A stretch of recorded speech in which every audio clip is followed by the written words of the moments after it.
Today we're going to do a camera comparison between the Xiaomi 14 Ultra versus the iPhone 15 Pro. As you can tell, I'm in Malaysia right now, so we're going to see a bunch of that today.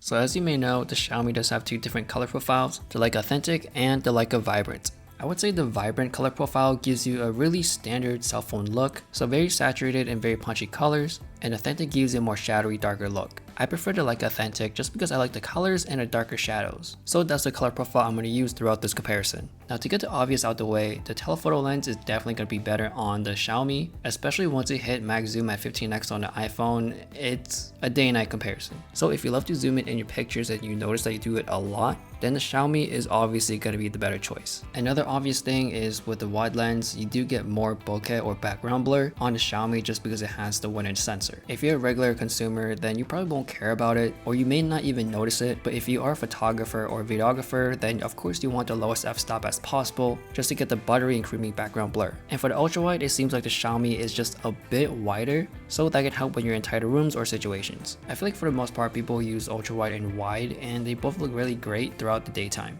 And even at the 3x mark, they both are very good. And then there's the colors, which is a bit different and people have their own preferences. And for me, I am leaning towards the Xiaomi just because I feel like those colors looks more natural. And of course, this is on the Leica Authentic color profile, so the shadows do give a more darker look, which I also prefer. But I feel like the general audience likes the more brighter shadows just because they can see the whole picture and it seems more exposed to them. Now I've been saying this for a while now on the iPhone, there's always some sort of like light teal or yellow or some sort of like light greenish hue to it, and it's for both photo and video, so I'm not a really big fan of that.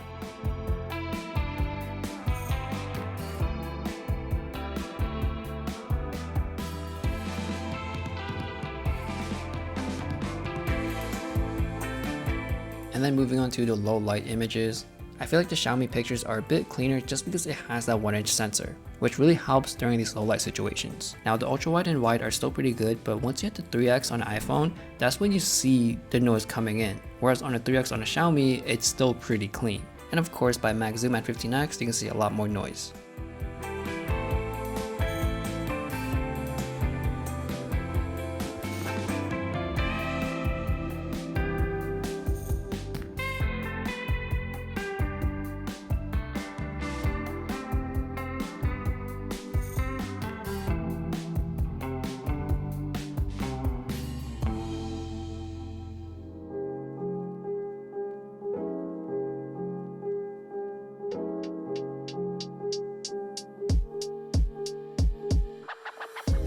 Now for portrait mode, it's something different here where you could actually see the millimeters, which is something photographers or videographers really would like to see and enjoy. And you still get that master lens system on the Xiaomi's like past phones, but they got rid of the full body mode, which is pretty confusing. And this whole new system of using the millimeters feels really right for the photographers or just the audience that they're trying to cater this phone to. Now in this specific mode, they have Master Portrait and Leica Portrait, and I do like the Leica Portrait more because they toned down the highlights a little bit, where I feel like it's a bit too hot on the Master Portrait color profile, which you can see on my skin.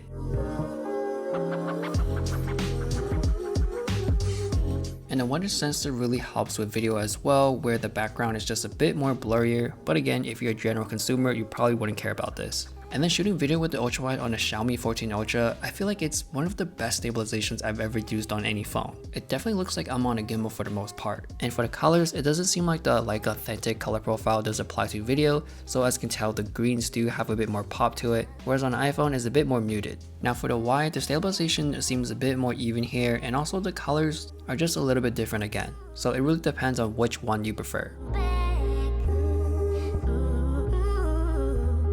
And of course, having really good stabilization on a Xiaomi, it really helps during low light just because you can see less marker jitters, meaning the images are just, or the video is just a bit clearer. So on top of having one of the best stabilizations in ultra wide video, because of it being so good, I see less marker jitters, therefore I think it gives you one of the best video qualities in ultra wide as well. But in general, shooting ultra wide video in low light is just not that good, but I'm just saying Xiaomi is one of the best ones from my experience. Now for the regular wide lens, of course the Xiaomi does have its advantages using the 1-inch sensor, but I feel like the iPhone does handle the marker jitters a bit more, so it's less jarring and a bit easier to watch on iPhone.